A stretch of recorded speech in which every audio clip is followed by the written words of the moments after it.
आज लोकसभा में शीतकालीन सत्र के दौरान सपा सांसद श्री धर्मेंद्र यादव जी ने आरक्षण के मुद्दे पर संसद को संबोधित किया।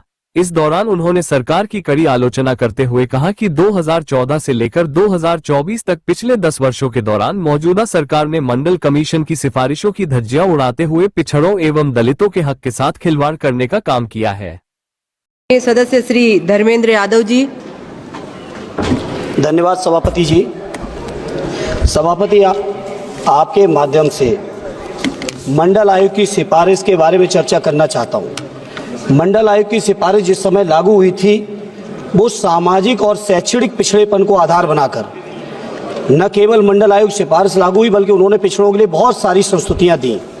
लेकिन सभापति जी, मंडल आयोग की सिफारिश इसी सदन के पारित किए हुए कानून और तमाम चीज़ों की धज्जियां उड़ाते हुए 2014 से लेके अब तक देश के तकरीबन 150 IAS अधिकारी जो अपनी मेधा, प्रतिभा और मेहनत से सफल हुए थे यूपीएससी की परीक्षा में, उस परीक्षा के सफलता के बावजूद उन्हें नियुक्ति पत्र नहीं मिल रहा है।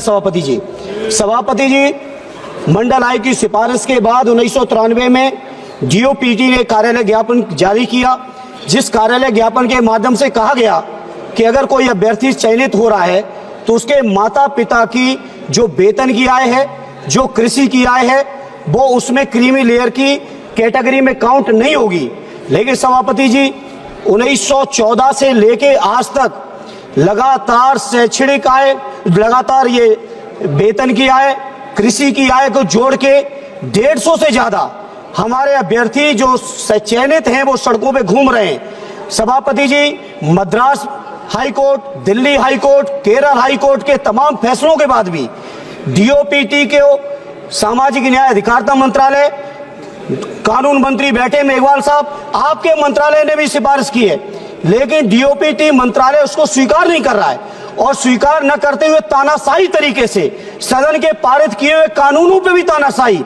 सभापति जी, आश्चर्य आपको इस बात का होगा, एक बसंत कुमार नाम का अभ्यर्थी जो रक्षा मंत्रालय की ऑडिट सर्विस में सेलेक्ट हुआ, उसी प्रमाण पत्र, हाई प्रमाण पत्र के आधार पर 2023 की परीक्षा में 47वीं रैंक पाकर IAS की परीक्षा टॉप कर रहा था। ऐसे भी परीक्षार्थी आज सड़कों पे घूम रहे हैं। सभापति जी, इसे सभापति जी मेरी आपके माध्यम से सरकार से प्रार्थना है कि देश की संसद की जो सर्वोच्चता है, देश के संविधान पे भी 2 दिन तक लंबे बखान किए भाजपा की ओर से, उन तमाम चीजों को नंदाज करके जो हमारे नौजवानों के साथ शोषण हो रहा है, अन्याय हो रहा है। माननीय सदस्य कमल जी। धन्यवाद। नहीं, हो गया, प्लीज बैठिए। माननीय धन्यवाद स्पीकर महोदया। धन्यवाद स्पीकर महोदया। मैं आपका ध्यान दिल्ली की एक गंभीर समस्या की तरफ दिलाना चाहती हूँ।